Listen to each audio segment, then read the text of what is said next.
साथियों, आप इस बात को गांठ बांध लीजिए कि इस देश में सदियों से दो विचारधाराओं के बीच में हमेशा टकराव रहा है। एक नफरतवादी विचारधारा, एक मानवतावादी विचारधारा।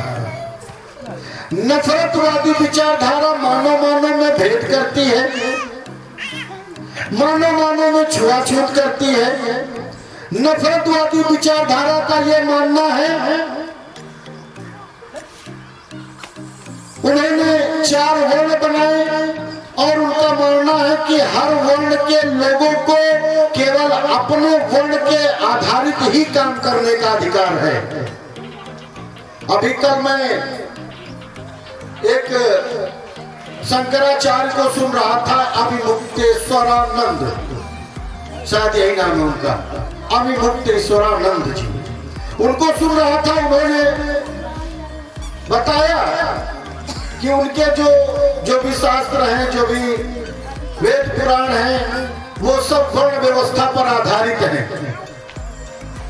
और वर्ण व्यवस्था से ये देश काफी समय तक चला भी है, हजारों वर्षों तक चला है।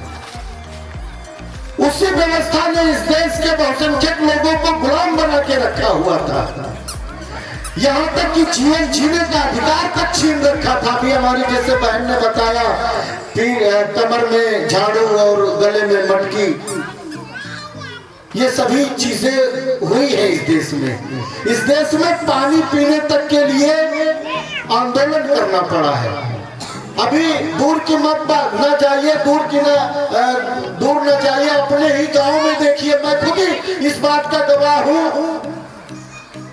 मेरे मोहल्ले में कुआं था और जब हम लोगों को प्यास लगती थी, पानी पीने जाते थे, अगर पंडित जी की बाल्टी कुएं में है तो हमारी हैसियत नहीं होती थी कि कुएं में बाल्टी डाल दें हम।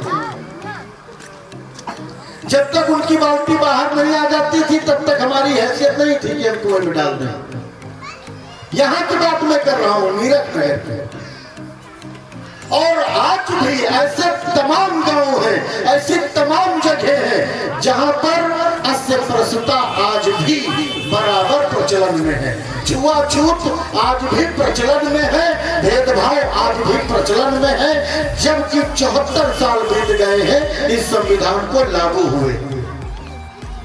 यह संविधान जब लागू हुआ था तभी इस संविधान ने अनुच्छेद 17 के माध्यम से अस्पृश्यता का अंत कर दिया था, यानी छुआछूत का अंत कर दिया था। और उसके बाद कोई भी व्यक्ति कुर्सी पे बैठ सकता है, कोई भी व्यक्ति खटिया पे बैठ सकता है, कोई भी व्यक्ति कहीं होटल में खाना खा सकता है, कोई भी व्यक्ति कुएं से पानी निकाल सकता है। यानी किसी भी प्रकार से किसी भी व्यक्ति के साथ कोई भेदभाव नहीं किया जाएगा। अनुच्छेद 17 के माध्यम से संविधान को लागू होते ही समाप्त कर दिया गया था। लेकिन क्या प्रचलन में उसको समाप्त कर दिया गया?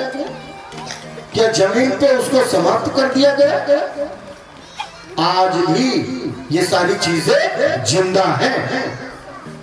तो साथियों, दो विचारधाराओं के बीच में इस देश में हमेशा से टकराव रहा है। एक नफरतवादी विचारधारा, एक समानतावादी विचारधारा, मानववादी विचारधारा।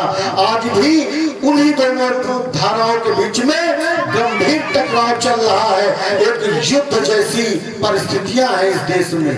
कैसे है साथियों?